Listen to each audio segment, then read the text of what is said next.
Kailangan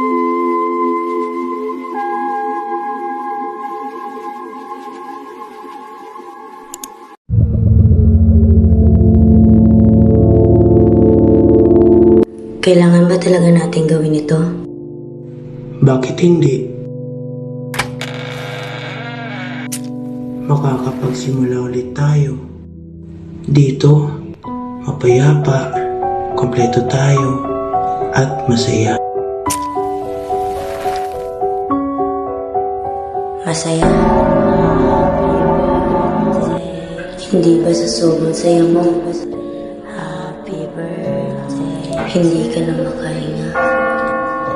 Happy birthday. Kung iyan ang kasiyahan, anong pinagkaiba nito sa pangingay? Siglibera los amalos. Amen. In nomine Patri, El Pili, El Espiritu Santo. Amen. Madilim, malamig, kahit gaano man ako kabilis tumakbo, para pa rin walang pinatutunguhan.